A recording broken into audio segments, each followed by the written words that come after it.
साथियों, क्रांतिकारी नमो बुद्धाय जय भीम। जैसा कि आप लोगों को ये पता हो गया है कि उत्तर प्रदेश के मुख्यमंत्री योगी आदित्यनाथ ने कहा है कि बटेंगे तो कटेंगे। साथियों, उन्होंने आगाह किया है बहुजन समाज को, SC ST OBC माइनॉरिटी को कि आप 85% हो, बटोगे तो कटोगे। उनके कही हुई बातों से हमें सीख लेना है और बहुजन समाज को एकजुट होना है, क्योंकि आप लोग देख रहे हैं कि जब से उत्तर प्रदेश से ही नहीं देश के अंदर भारतीय जनता पार्टी RSS की सरकार आई है, तब से SC ST OBC माइनॉरिटी के ऊपर जुल्म ज्यादती, अन्य अत्याचार की केसें बढ़ी हैं। यहाँ तक कि अधिकतर केसों में रिपोर्ट भी दर्ज नहीं होती है, जो रजिस्टर्ड नहीं होती है केस, उसकी गिनती नहीं होती है। सबसे अधिकतर घटनाएं रेप की SC ST समाज के साथ हुई हैं।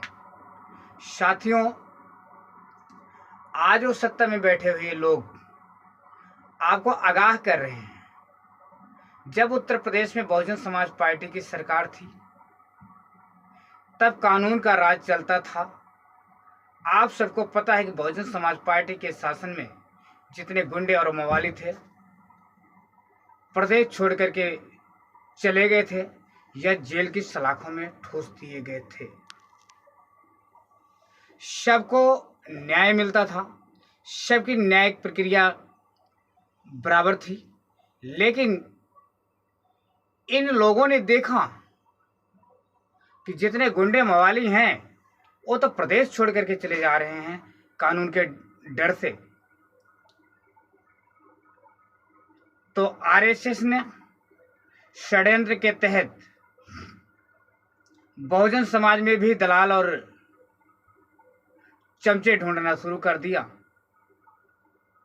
साथियों, हमारे ही समाज के लोगों को अपनी पार्टी में मिलाया। जिसने पार्टी में ज्वाइनिंग नहीं ली, उसकी या तो अलग संगठन या तो अलग पार्टियां बनवा दी, और उसका विरोध करने के लिए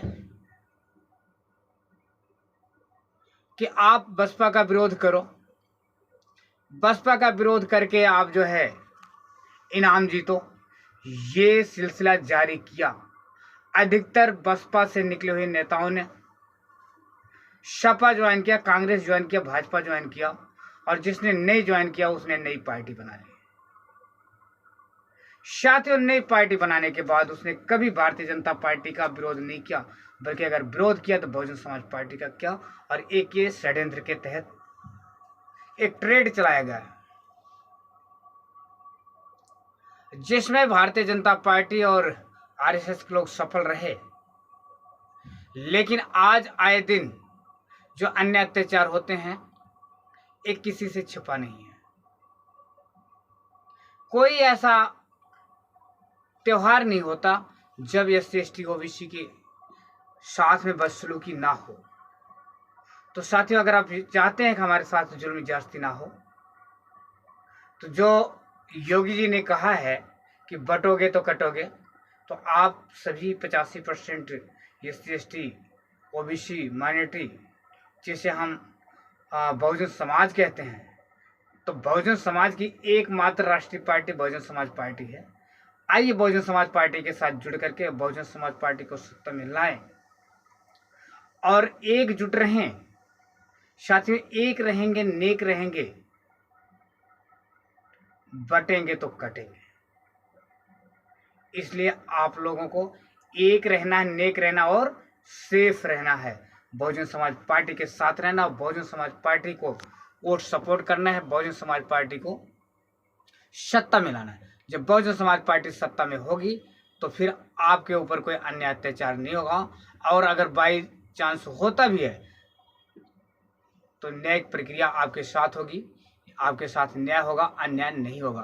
अंत में मैं यही कहना चाहूँगा कि जो आगाह किया है योगी आदित्यनाथ जी ने, तो आप सब आइए एक मंच पर बहुजन समाज पार्टी को मजबूत करने के लिए ये शपथ लें कि हम सब एक रहेंगे, नेक रहेंगे, सेफ रहेंगे और बहुजन समाज पार्टी के माध्यम से सत्ता में काबिज बनेंगे। सभी को क्रांतिकारी नवोदय, जय भीम, जय भारत, जय संविधान।